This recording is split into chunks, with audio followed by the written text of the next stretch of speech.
Alright, Griff, welcome to your comparison.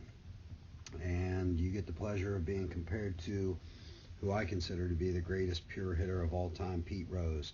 Although he's in a Montreal Expos uniform, which I hate, but still. Anyway, let's take a look. Let's look up top at Pete. And first of all, I'm going to point out 60%, 40%.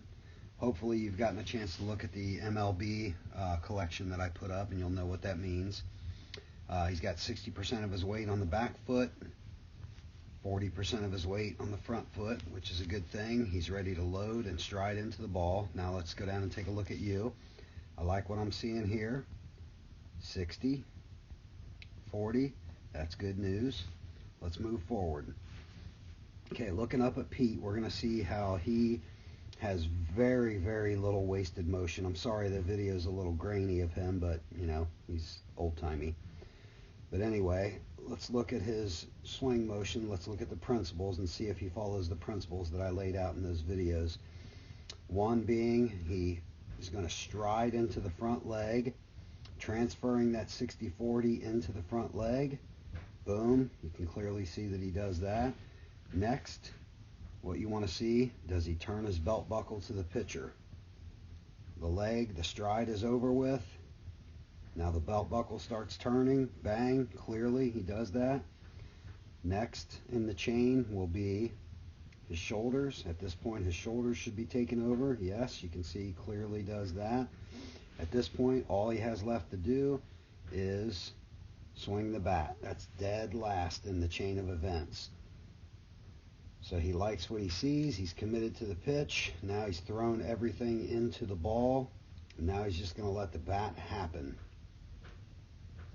Okay, now let's go back down and look at yours. I like your stride. Nice size stride. Make sure when you get that leg down, you're done with your stride. Notice your foot here a little bit. It's still walking a little bit. Watch what I mean. When you stride, just boom, just be done with it at that point. Make sure that foot's planted firmly in the ground there. At this point, you should be planted firmly into the ground with that left leg, and you should start really posting into this left leg at this point. And then next, we want to look at your belt buckle. Does this happen? Does this go to the pitcher? Yep, like what I'm seeing there. That belt buckle's turning. And then we're going to see what I call a little bit of a dip going on. Let's go back and look up at Pete again. Let's watch his head motion.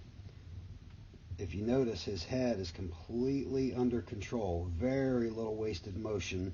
You'll see that his head does not fall this way. He does not sag. His head does not fall back. Let's just go back and look at him. Very controlled, very little wasted effort there. Just efficiency of movement. Now let's go back down and look at yours. And I want to point something out here to you. That is a lot of head movement right there. See how much you're falling down with your head here to get down to the ball.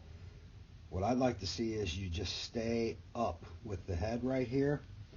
And what you're going to pretend, I may have told you this, I know I told some of them this, you're going to pretend that you've got a steel rod coming down through your head, down through your butt, and it's got you anchored to the floor. And what you want to do is just spin around that. So that rod does not allow you to slide up and down with your head like this. So right here, when you get to this point, I'd like to see your head movement just be stopped, completely contained, and now you're just going to start spinning. And I think the swing looks great. The swing is there, definitely looking good. I would just try to eliminate some of that head movement down, like I'm saying. Right there, just stay tall, and you got it. But I like what I'm seeing. Definitely foundation of a good swing, and I think you're really going to blossom going forward.